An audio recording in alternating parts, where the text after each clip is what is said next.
Le plateau du convainc moi, au Niger, Mohamed Bazoum, candidat donc du parti au pouvoir, a remporté les élections présidentielles au second tour selon la Commission électorale nationale indépendante CENI qui a proclamé les résultats mardi dernier. Il a remporté avec 55,7% des suffrages exprimés seulement au niveau de l'opposition et bien sûr des contestations. Le candidat de l'opposition, Maman Ousmane, conteste les résultats et bien sûr et se déclare donc vainqueur de ces élections avec 50,3%.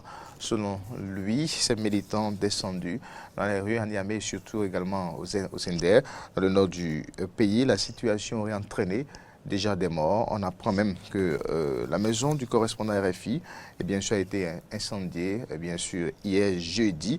Situation donc de conflit, de contestation, de protestation au Niger.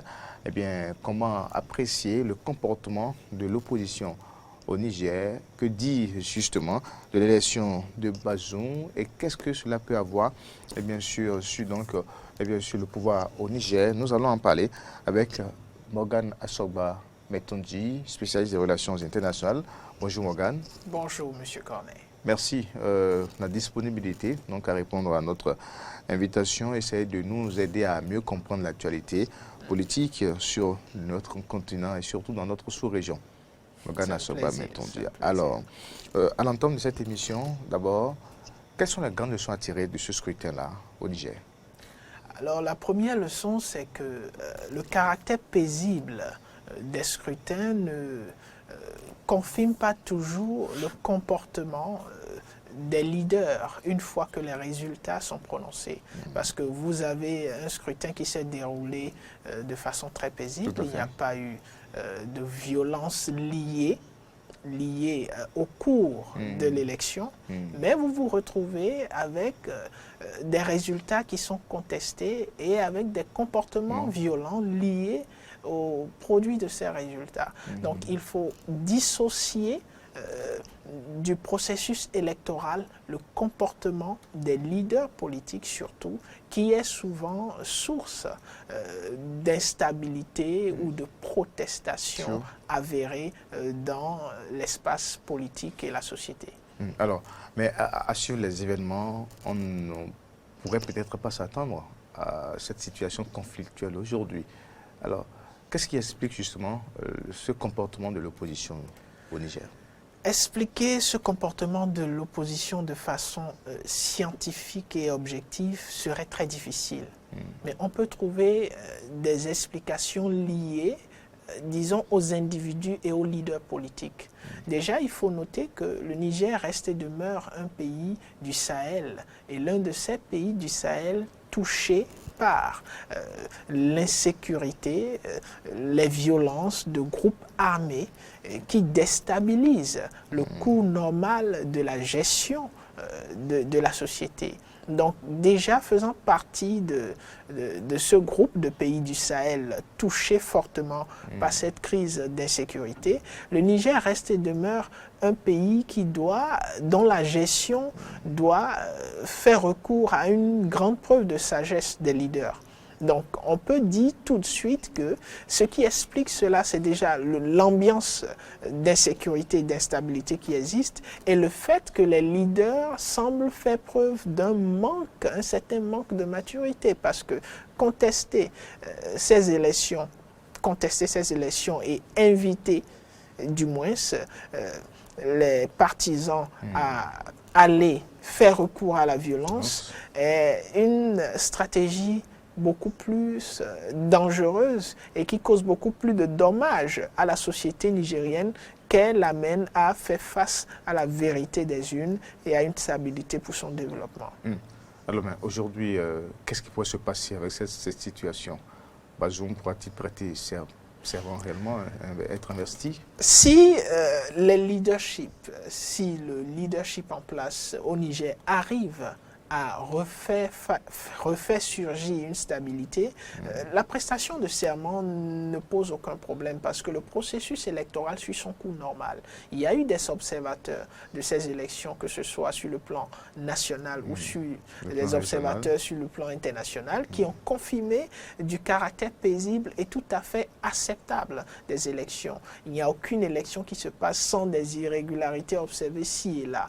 Mais est-ce que ces irrégularités sont de nature à entacher la crédibilité des résultats? C'est la question qu'il faut se poser. Et à en croire les rapports fournis par les observateurs jusqu'à présent, on ne saurait dire qu'il y a eu des irrégularités de nature à entacher la crédibilité des résultats. Donc la grosse question qui va résoudre l'équation par rapport à qu'adviendra-t-il du processus électoral au Niger est ou du moins réside dans le comportement des leaders politiques, et ici dans le cas d'espèce beaucoup plus celui de M. Ousmane, qui semble être le mauvais perdant lorsqu'on s'en tient ou qu'on regarde les résultats. Certes, nous sommes face aux résultats qui lui donnent perdant à une différence. Sur la scène sociale, on dira que la différence n'est pas énorme, qu'on ne s'attendait pas peut-être forcément qu'il fasse ce résultat, mais dans la logique et la dynamique de l'observation sociale et du déroulement de la vie politique au Niger, on peut comprendre que M. Bazoum vienne à remporter ces élections, puisque non seulement il a été encouragé et plébiscité, sinon recommandé par le leader sortant, qui n'est pas un leader fortement critiqué par la population. Donc on estime que la population n'est pas forcément contre la gestion du leader sortant. Et si ce leader sortant recommande Bazoum, ça veut dire que Bazoum, le candidat Bazoum, bénéficie du soutien de tous ceux qui pourraient soutenir ce leader sortant. Donc ici, le grand problème, c'est le comportement de M. Ousmane et de ses partisans, afin qu'il faudrait qu'ils puissent revenir à de meilleurs sentiments et qu'ils comprennent qu'ici, ce qui est en jeu, ce n'est pas forcément remporter les élections, mais c'est la stabilité du pays qui pourrait favoriser le développement, parce qu'on connaît déjà l'état du Niger. Lorsqu'on entre dans le classement des États du monde où il fait mieux vivre, où le développement est au niveau assez acceptable, le Niger ne figure pas parmi les premiers pays, même sur le continent africain. Donc ce serait vraiment très, très inconvénient d'engager le Niger dans un processus de violence qui va favoriser le climat d'insécurité qui règne déjà dans la zone et que le G5 Sahel a du mal à résoudre, même avec l'intervention et le soutien de la France et des autres organisations de la communauté internationale. Et il faut dire, vous avez fait ressortir un élément qui est pertinent, c'est le fait qu'on aille brûler le domicile d'un correspondant des RFI. Quelle est la pertinence par rapport au cours des événements et à l'élection? Alors, une pertinence directe, on n'en voit pas du tout. Parce que c'est un journaliste et il travaille pour une radio qui n'est pas une radio de l'État forcément français. C'est une radio qui a une indépendance et une autonomie normalement de fonctionnement qui ne la lie pas directement à l'État français. Et on ne comprendrait pas pourquoi brûler son domicile. Mais de façon indirecte, on peut renvoyer cela à ce lien qui existe entre la France et le Niger, parce que vous l'avez certainement noté, la France fait partie des premiers pays à se prononcer par rapport à cette violence, où elle appelle à un calme, à de la retenue et à un processus normal, à ce que le processus électoral puisse aboutir. Mais il y a ce sentiment-là qui existe déjà entre la France et une partie de la société de l'Afrique de l'Ouest, c'est-à-dire du Sahel, qui n'est pas à négliger et qui pourrait expliquer le fait que tout de suite, on s'en prenne à tout ce qui peut avoir, qui peut sembler être les intérêts français. Mais pour revenir à ce dont il est question ici, c'est un choix très dangereux qui n'avantage pas le cours de la vie de la population du Niger. Alors, pourquoi doit-on assister donc à ces types de scènes, surtout avec les opposants africains? On va à l'élection et après on commence par courir, crier à la fraude. Est-ce que ce n'est pas une certaine facilité ou ce n'est pas une certaine façon de refuser d'assumer de reconnaître sa défaite?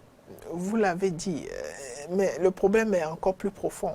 Il ne s'agit pas juste de refuser d'assumer sa défaite. Cela dénote aussi d'une certaine, si je peux me permettre de le dire, d'une certaine défaillance de l'appareil politique qui réside très souvent dans le camp des oppositions en Afrique. Et cela renvoie aussi au système politique en cours. Ce n'est pas un système politique qui semble avoir de la vision et de la méthodologie dans sa façon de procéder. Quand vous avez de la vision et de la méthodologie, vous misez beaucoup plus sur non seulement les débats politiques, mais sur la représentativité de votre structure et sur l'animation de cette structure de la vie politique de façon effective. L'animation de la vie politique, pour la plupart des partis de l'opposition en Afrique de façon générale et au Niger de façon particulière, très souvent se résume à l'approche des élections, que ce soit législative, que ce soit présidentielle, où on commence à voir ces partis monter au créneau, se prononcer par rapport à des questions qui sont censées être d'actualité. Donc il n'y a pas une présence continue dans l'animation politique de la vie politique. Une présence continue qui permet à la population de réellement appréhender le fait que ces partis politiques, ces institutions ont à cœur leur intérêt. Parce que les problèmes de la vie d'une société ne s'opposent pas uniquement à l'approche des élections. Les problèmes sont au quotidien.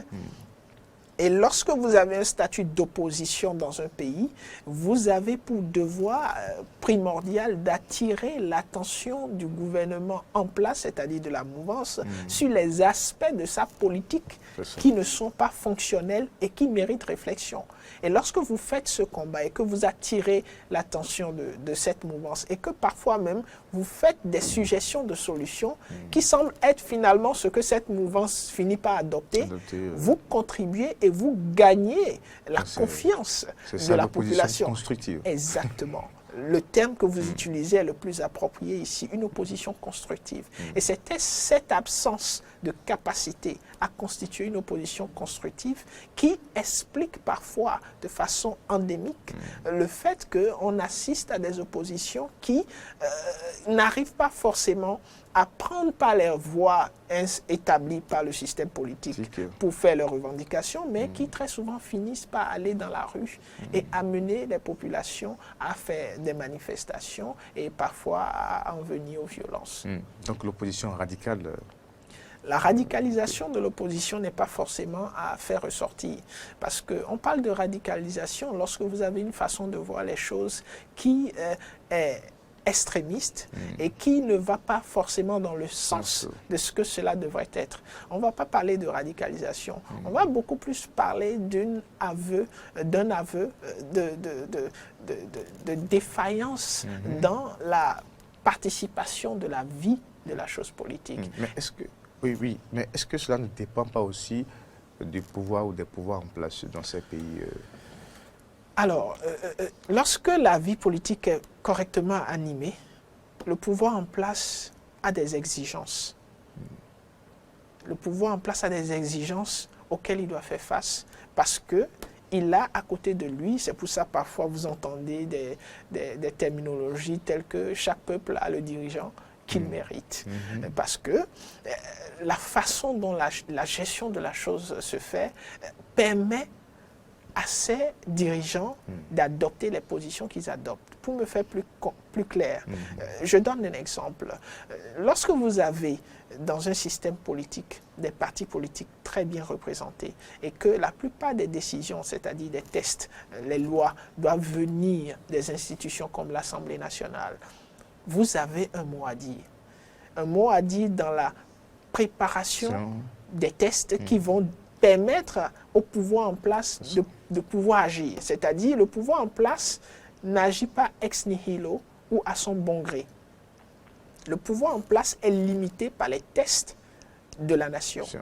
Et lorsque vous contribuez à ce lawmaking, c'est-à-dire à ce processus de réalisation de ces tests qui vont diriger et guider le comportement du pouvoir en place, c'est tout à fait logique que si vous contribuez comme cela se doit, le pouvoir en place se trouve dans l'obligation de respecter ces tests-là. Alors, ce qui se pose souvent comme difficulté à l'opposition, c'est que les tests même en vigueur ne sont pas forcément dans la logique que ces oppositions-là souhaitent voir développer. Oui. Donc, lorsque vous vous retrouvez dans une logique où les tests qui constituent le droit positif en vigueur ne sont pas en votre faveur, naturellement, vous avez tendance à vous radicaliser, mais une radicalisation qui n'a aucun objectif et qui ne peut avoir sa raison d'être sur le plan du fonctionnement des choses. Elle peut avoir sa raison d'être peut-être sur l'aspect sociologique. Et au Niger, vous vous retrouvez face à une opposition qui est dans le même cas, mais surtout une opposition qui est représentée par quelqu'un qui est parti suite à un coup d'État et qui revient, qui essaye de revenir dans un processus démocratique, mais qui, dans la pratique, n'a pas forcément été au cœur de l'animation de la vie politique au Niger pendant les années où il n'était plus forcément dans le cercle de leadership. Donc cela pose un problème de pertinence même de ces contestations qu'on est en train d'observer. Il y a un problème de pertinence et de logique. Mais on pourrait comprendre cette contestation si effectivement les résultats qui sont donnés ici montrent qu'il y a quand même une population qui soutient ce dernier, une opposition qui est existante. Mais de là à dire que les résultats méritent et doivent être contestés et même jusqu'à aller dans la rue et en arriver aux violences, je pense que ce serait assez exagéré. Et avancer également des chiffres. Des chiffres, oui, des chiffres comme si la crédibilité de l'institution qui a organisé les élections était à remettre en cause. Et même si vous voulez remettre en cause cette véracité, il y a un processus qui est le processus légal. Et je pense que ce que le candidat de l'opposition devrait faire aujourd'hui, c'est appeler déjà sa population, c'est-à-dire ceux qui le soutiennent et qui sont identifiés comme ceux causant ces violences, puisqu'on dit dans les médias et même dans le pays, les médias du pays, qu'il s'agit bien des militants de l'opposition qui sont en train de protester et de se livrer à des violences. Ils devraient les rappeler à garder le calme pour le bien-être de la société et faire en sorte qu'ils puissent utiliser tous les moyens juridiques en vigueur dans le pays pour contester ces résultats. Et si d'aventure cela n'aboutissait pas, il a encore le temps de mettre en place un système qui va permettre à son parti d'opposition, qui semble avoir quand même un nombre qui est assez intéressant, parce que la différence, il ne s'agit pas d'un chaos ici, il s'agit des résultats qui montrent quand même que l'opposition existe. 55,7 et 40,3 ou 2%. Voilà, il peut toujours contribuer à l'animation de la vie politique, même s'il n'est pas président ou chef d'État du Niger. Il ne faut pas forcément être chef d'État du Niger pour apporter un plus au développement de la société. Donc ce sont là des options que l'opposition devrait prendre en compte pour pouvoir amener le Niger à se repositionner pour poursuivre son développement. Merci pour la pertinence et surtout du diagnostic sur les opposants africains. Il y a aussi la question du financement des partis de l'opposition aussi, qui constituent vraiment des points de fragilisation aussi. En effet, ce n'est pas à négliger. On n'aura peut-être pas le temps d'en parler aujourd'hui, mais pourquoi pas ne pas revenir là-dessus prochainement sur ce plateau de Matin Eden. Pour maintenant, avant de boucler cet entretien, quelles sont maintenant les priorités, les toutes premières pour Bazoum? Alors pour Bazoum, la priorité qui dure toujours et qui, de façon comme l'anglais le dit, unfortunately, malheureusement, s'avère s'installer même à la déclaration ou à l'annonce de ces résultats, c'est bel et bien la violence. La violence, une stabilité et une atmosphère de sécurité est la première chose qu'il doit faire l'effort de maintenir ou de créer. Parce qu'on ne va pas dire maintenir. C'est vrai qu'on a une stabilité plus ou moins acceptable, mais cette atmosphère d'insécurité doit être sa priorité, puisque cela a été la priorité du président sortant pendant, je ne dirais pas tout son mandat, mais une bonne partie de son mandat. Et aujourd'hui, la sécurité doit être une priorité pour le candidat qui est en train d'être confirmé président, Bazoum. En dehors de la sécurité, il faut dire qu'il y a l'éducation. L'éducation qui est un secteur assez clé pour le développement. Et la sécurité et l'éducation vont de pair. Lorsque vous arrivez dans un État à avoir un système d'éducation qui n'est pas un système d'éducation qui se concentre sur la mise à disposition des apprenants du savoir, mais beaucoup plus du savoir-faire et d'une adéquation de ce savoir-faire par rapport aux exigences du marché de l'emploi, aussi bien au plan national qu'au plan international. Lorsque vous n'arrivez pas à faire cela, le développement peine à apprendre. Mais lorsque vous arrivez à faire cela et qu'il y a un climat de sécurité dans le pays, alors le pari est gagné à une grande majorité. Donc, priorité pour le candidat serait la sécurité, l'éducation qui va permettre à son pays de multiplier les opportunités, aussi bien sur le plan national qu'international. Donc les défis sont nombreux pour Mohamed Bazoum, qui sera certainement investi les jours à venir, président du Niger. Même si le contexte politique est un peu tendu, il doit maintenir la stabilité et œuvrer pour donc maintenir également, garantir la sécurité, l'éducation. Merci à vous, Morgan Asogba. Mais on dit merci donc pour ces analyses sur la situation au Niger, mais également sur le comportement des opposants en Afrique et surtout en Afrique de l'Ouest. On reviendra sur ce chapitre.